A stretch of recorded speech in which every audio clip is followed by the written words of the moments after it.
Bonjour à tous et tout. Je vais expliquer aujourd'hui dans ce vidéo les bons et les mauvais nucléophiles. Ou- Pour connaître mieux la réaction de substitution nucléophile, la réaction de substitution nucléophile, on a dit que nécessite la présence d'un nucléophile qui présente un doublet électronique qui attaque un carbone saturé avec un groupe partant. L'attaque du nucléophile au carbone entraîne la sortie du groupe partant. Donc se formera un nouveau espèce qui est Cu plus le groupe partant qui arrive de la réaction. Le groupe partant passe grâce à la différence d'électronégativité entre le centre carbonique et l'élément le plus électronégatif. Donc, les bons et les mauvais nucléophiles. Quels sont les nucléophiles qualifiés de bons nucléophiles que l'on peut alkyler rapidement? Ou autrement dit, quels sont les nucléophiles qui possèdent une haute nucléophilie? Et quels sont les nucléophiles qualifiés de mauvais nucléophiles? Parce que le nucléophile, lorsqu'il attaque le centre carboné, il y a deux types. Ou bien, selon la qualité du nucléophile, ou bien il est qualifié de bon nucléophile, sinon, au contraire, il est qualifié de mauvais nucléophile. En posons, nous, la question du point de vue de l'argent alkylant. Quel est l'argent d'alkylation qui réagit en bon agent alkylant, bon électrophile, rapidement dans les réactions SN? Quel est l'agent alkylant qui réagit en mauvais agent alkylant, mauvais électrophile, lentement dans les réactions SN? Parce que le nucléophile, ou bien il attaque rapidement, ou bien il attaque lentement. C'est-à-dire la tâche du nucléophile avec le centre carboné peut être lent ou peut-être rapide. Le mieux, c'est lorsque le nucléophile attaque rapidement.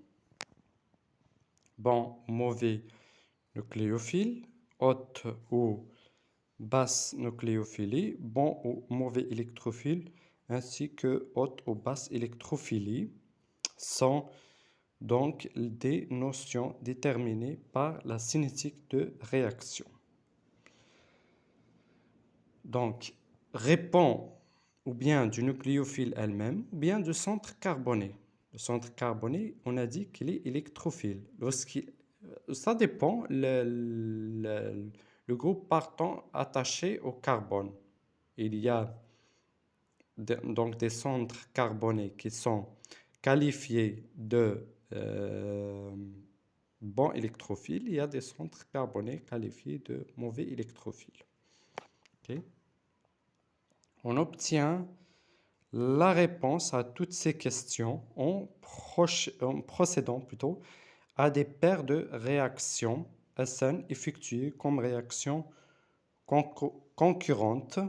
Lors d'une réaction concurrente, on fait agir simultanément deux réactifs sur un même substrat ou bien deux substrats sur un même réactif. Pour connaître le réactif le mieux, ou bien le nucléophile le bien plutôt, on utilise parfois la notion euh, des réactions concurrentes, c'est-à-dire on utilise deux nucléophiles numéro 1 et nucléophile numéro 2 pour voir quel est le mieux qui attaque le centre carboné. Est-ce que ça ou bien ça? D'accord? Ça, cette réaction de réactifs, de nucléophiles avec un seul ce centre carboné s'appelle réaction SN concurrente. On peut donc distinguer les bons et les mauvais nucléophiles en effectuant les réactions SN sous forme d'expériences concurrentes. Les nucléophiles sont alors opposés.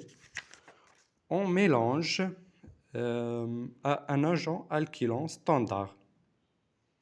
D'accord? Le nucléophile qui réagit pour former le produit principal est alors le meilleur. On a utilisé deux. Ceux qui attaquent mieux ou bien réagissent pour former le produit final, d'accord,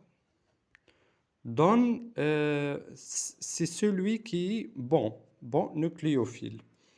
La nucléophilie qui réagit pour former le produit principal est alors le meilleur.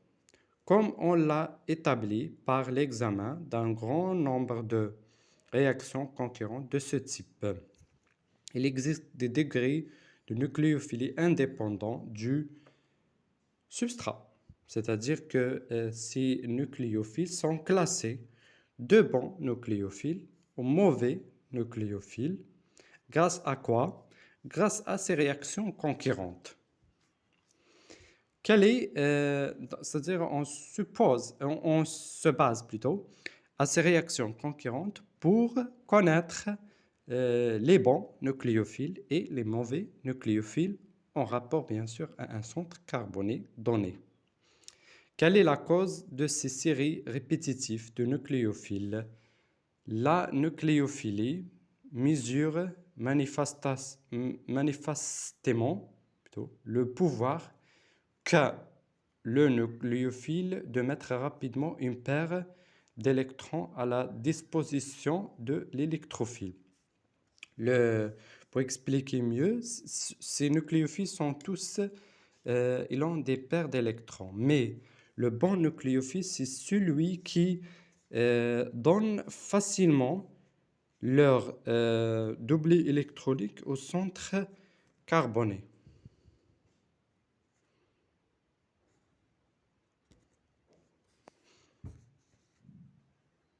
C'est-à-dire de l'agent alkylant ou de l'hypoxide.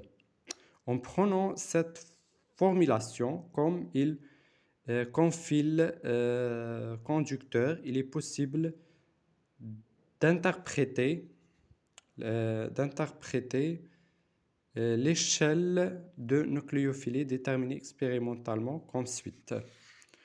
Donc, cela, c'est un résumé pour l'échelle de nucléophilie. D'accord, on a dit de ça à ça. Donc, à l'intérieur d'un agent de nucléophilie qui attaque avec le même atome l'électrophile, la nucléophilie diminue, comme la décroissance de la basidité de nucléophilie. Les nucléophiles, les bons nucléophiles, sont ceux qui sont les plus basiques. Par contre, les nucléophiles, les mauvais nucléophiles sont ceux qui sont les mauvais basiques, les mauvais basiques nucléophiles. D'accord? Une basidité décroissante est synonyme de disponibilité décroissante d'une paire d'électrons pour un proton qui est d'une certaine façon un électron fil modèle pour une réaction SN. Vous voyez ici, le RO-, il est plus basique que le OH-. Pourquoi? Parce que dans le R, prenons cet exemple, ça, il est plus électronégatif que l'oxygène, il est plus négatif que le carbone. Donc, il attire ces électrons. Donc, ces électrons, et le carbone elle-même, attire les électrons des autres liaisons. C'est pour ça qu'on dit que ça, il est mieux que seulement avec un H. Il est de nucléophilie supérieure à OH-. Ce molécule est supérieur à ça est supérieur à ça et ça. Donc les meilleurs nucléophiles sont le RO- et le OH-. Ça, c'est les folates. Les folates aussi, ils ont une bonne nucléophilie, mais moindre que sont à l'intérieur, dans l'échelle intérieure, entre les RO- et OH- et les ROH et les alcools, en règle générale. Ce parallélisme entre nucléophilie et basidité qui peut être inversé par les effets stériques. Les effets stériques, ils ont aussi un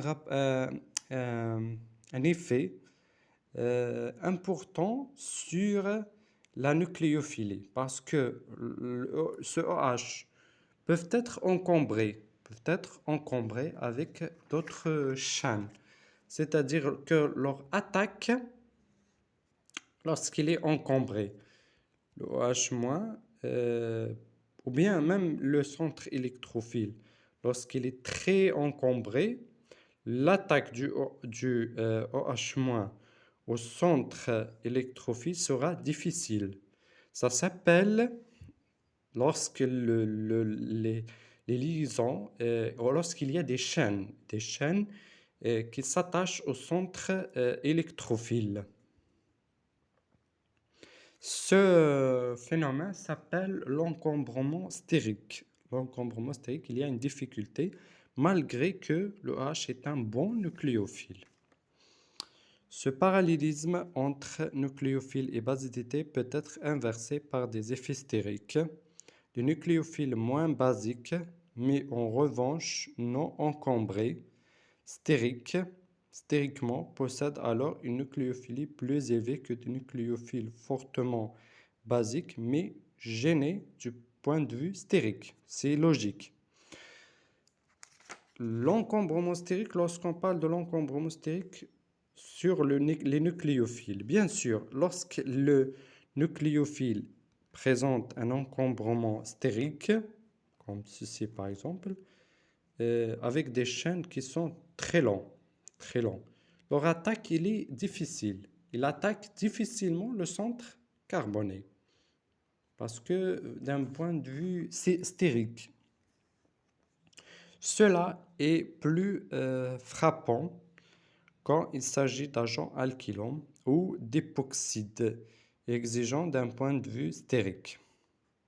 Ici, il y a des molécules qui expliquent ce phénomène. Vous voyez que le N-, c'est un centre nucléophile, peuvent attaquer un centre électrophile et présente deux chaînes, donc éthyle. Il est plus nucléophile que ça, parce que ça, c'est le centre nucléophile, mais il présente deux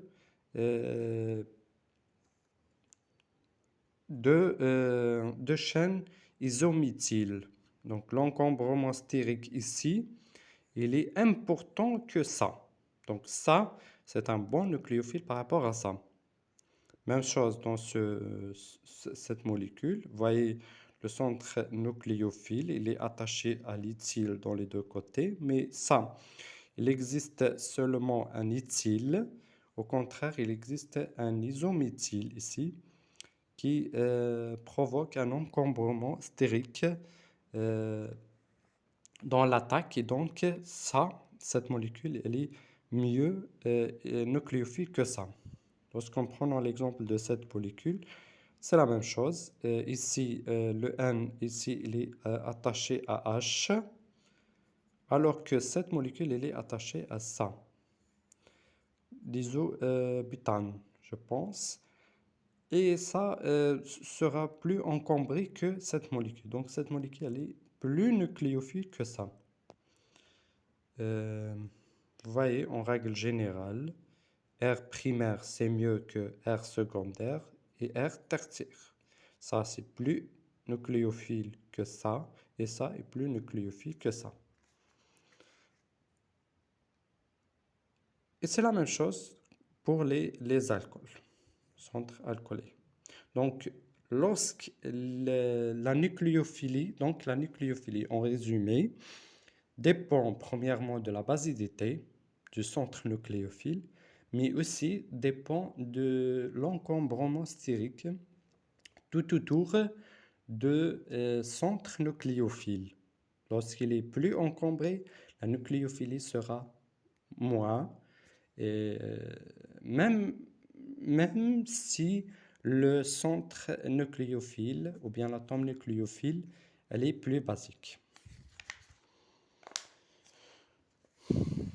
Ici, ce qu'il existe dans un groupe de nucléophiles qui attaquent avec des atomes différents, l'agent alkylant ou époxyde, la nucléophilie baisse suivant l'augmentation de l'électronégativité de l'atome qui attaque.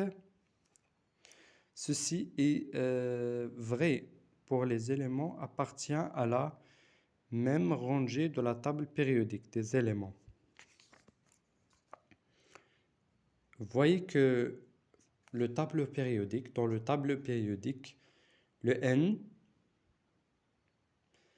c'est plus électronégatif que l'oxygène. Et l'oxygène est plus électronégatif que le fluor. Donc cette molécule, elle est importante à ça et ça. Et même chose ici et ici. Parce que le soufre est plus basique que le... Plus basique. Le N est plus basique que l'oxygène. L'oxygène est plus basique que le fluor. Donc ça, il est plus nucléophile que ça et ça. Aussi bien que lors de la comparaison d'une même colonne de la classification périodique. Donc le S, c'est plus que l'oxygène. Le I, c'est mieux que le bore, c'est mieux que le fluor. Parce que dans le tableau périodique, vous connaissez le fluor, après le chlore, après le bore, après l'iode. Le plus basique, c'est l'iode. Il est plus nucléophile que le fluor. Donc, ces notions de la nucléophilie d'un centre nucléophile donné est augmentée par les hétéroatomes attachés à ce centre et qui possèdent des paires d'électrons libres. Lorsqu'il y a deux atomes d'oxygène, c'est plus qu'un seul atome. Même chose de cette molécule, l'hydrazine. C'est plus que l'amine. Parce qu'il y a deux centres nucléophiles, même ici, c'est plus d'un seul centre. Donc la nucléophilie sera plus d'un seul centre, uniquement d'un seul centre. La cause de cette augmentation est l'inévitable chevauchement des orbitales qui chacune autour du centre nucléophile et de l'atome voisin hébergeant les paires d'électrons libres respectifs. Ça, d'un point de vue, lorsqu'on parle du nucléophile, les paramètres qui influent la nucléophilie, donc on a dit la basicité, l'encombrement stérique et la présence plus d'un hétéroatome. En plus de la classification périodique. Donc, il faut connaître tous ces paramètres pour voir quels sont les bons et les mauvais nucléophiles.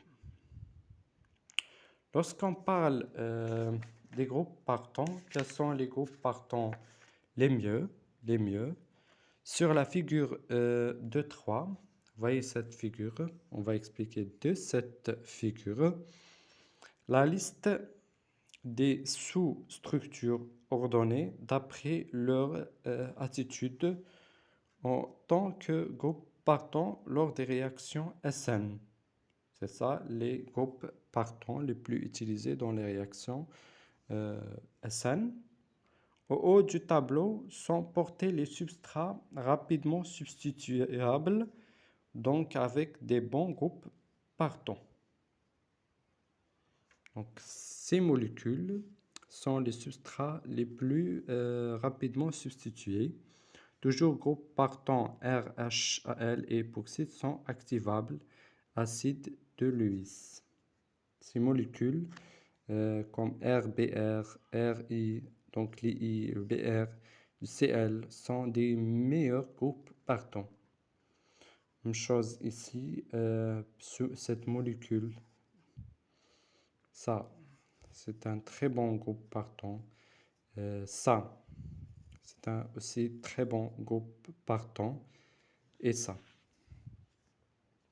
s'appelle lorsque R est lié à O et l'oxyde de le sulfure dit oxygéné, CF3, s'appelle triflatalkyl. Donc, c'est en rapport avec toujours le groupe partant et en rapport avec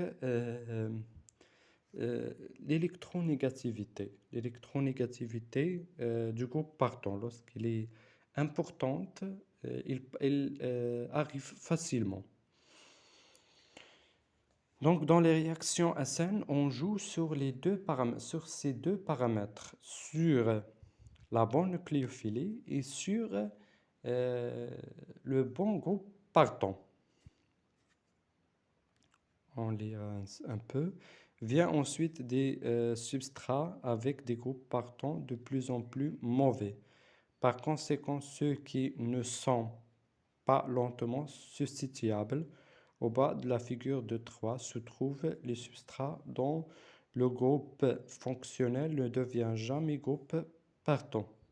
Cela tient partiellement à ce qu'une transformation avec le nucléophile n'a lieu, parce que de mauvais groupes partants seraient libérés. On obtient bien en partie une réaction sur de tels substrats, mais jamais une réaction SN. C'est le cas, par exemple, lorsque le nucléophile, au lieu de remplacer le groupe fonctionnel, lui cède un proton acide en position alpha. C'est cette réaction concurrente, par exemple, qui cause l'échec des réactions SN avec les sels d'ammonium, les composés nitro, les sulfoxydes, les sulfones. Ça, c'est les sulfoxydes. Les sels de sulfonium, les esters d'acide phosphonique, les oxydes de phosphine, plutôt, les sels de phosphonium. Une autre réaction concurrente de la substitution d'un groupe fonctionnel par un nucléophile est l'attaque de ce nucléophile sur ce groupe. C'est la cause de l'échec, entre autres, des réactions SN, des nitryles, des esters d'acide phosphonique et des sels de phosphonium. On va voir ces types d'exemples lorsque il y a perte d'un acide ou bien échec dans la réaction SN. On va voir ces types de réactions dans les exemples compris après. Ça, lorsqu'on parle de les esters carboxyliques, les esters carboxyliques particulières et des éthers particuliers, notamment les hypoxydes, entrent déjà en tenant que tels dans les réactions SN. Ça, c'est les esters d'acide. Esters d'acide, les esters.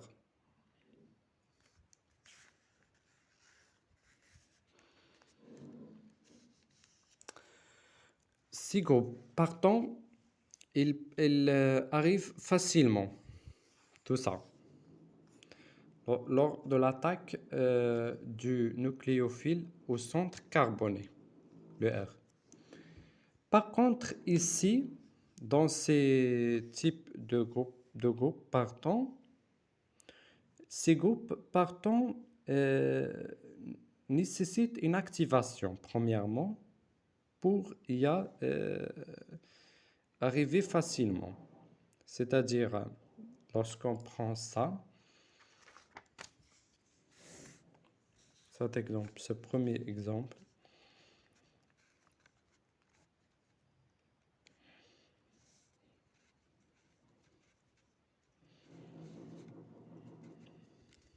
dans cette molécule, il y a une mésomérie de type -I. Donc l'oxygène prend l'I doublé. Il va y avoir formation de ce composé. Peut-être moins et R moins.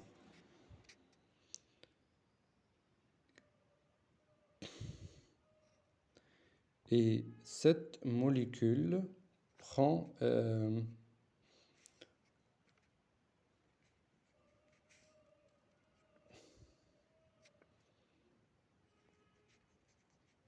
H, ou bien ça prend un H+.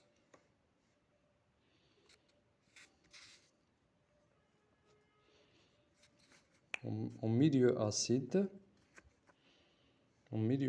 cette molécule dans cette molécule, plutôt mésomérie.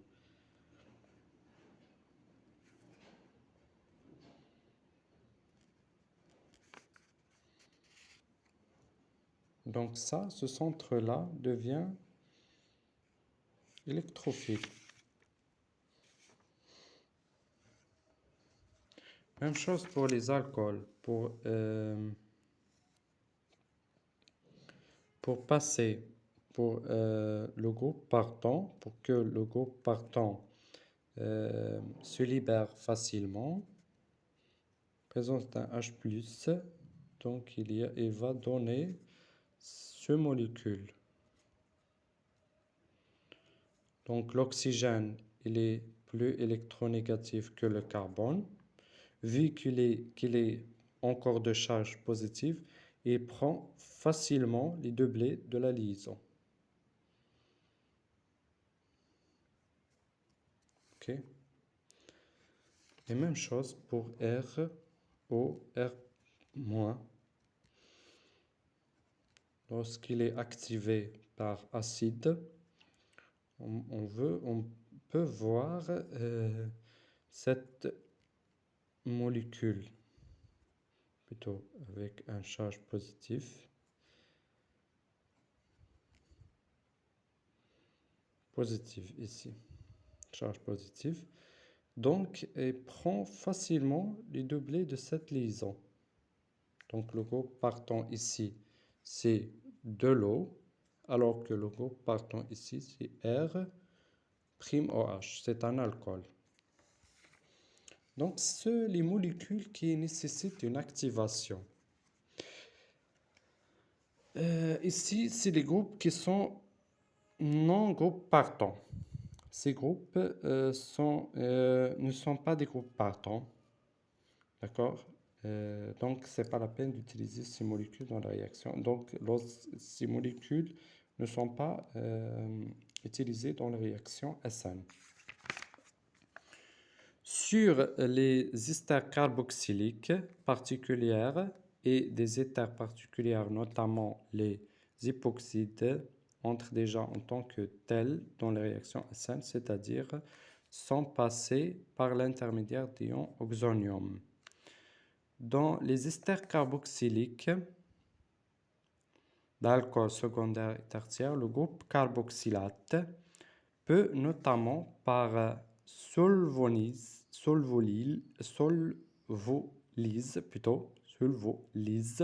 c'est-à-dire la réaction avec de l'eau, devenir un groupe partant. On a parlé de ça, on a dit que le R, C, O, R en présence de l'eau, donc le H plus des eaux peut s'attacher à ça, donnant la molécule, donnant plutôt cette molécule, et cela sera un très bon groupe partant. Donc il prend facilement les doublés de la liaison. Lorsqu'on utilise comme substrat époxyde, un ion alcoolate est également un groupe partant acceptable. Sa libération gênante due à sa forte basicité est en fait compensée dans ce cas par la perte de la tension du cycle de l'époxyde de 26 kcal par mol. Seulement ça, c'est la cinétique. On va parler de ça après. Lorsqu'on parle des cinétiques de réaction. Dans ce vidéo, je fais le résumé. On a dit que les meilleurs groupes, donc la réaction nucléophile, c'est lorsque le centre nucléophile attaque le centre carboné. Le centre carboné, c'est électrophile, aime les électrons et prend le doublet électronique. Il y a des conditions pour avoir ça. Premièrement, la basicité du nucléophile, lorsqu'elle est plus basique, donc il attaque facilement le centre carboné. Lorsqu'il est moins encombré aussi, il attaque facilement le centre carboné. Aussi, la présence de deux hétéroatomes attaque mieux que la présence d'un seul hétéroatome et la position dans le tableau périodique. Il faut prendre tous ces paramètres pour mieux comprendre le meilleur nucléophile. Pour comprendre le groupe partant, c'est en rapport avec l'électronégativité entre le groupe partant et le centre carboné. D'accord. Les meilleurs groupes partants, on a dit, ce sont ceux qui sont plus électronégatifs. Mais parfois, dans les esters et les alcools, les époxydes aussi, on a les époxydes, les esters et les alcools nécessitent une activation acide par sulfonyse, réaction avec de l'eau, ou bien on a catalyse acide, d'accord, pour donner des intermédiaires. Ces intermédiaires sont ceux qui ont des meilleurs groupes partants. J'espère que ce vidéo est bien explicable. Merci pour votre attention. Et n'oubliez pas de faire subscribe et faire like à ma chaîne YouTube. Merci pour votre attention. On va se rencontrer, Inch'Allah, dans votre cours.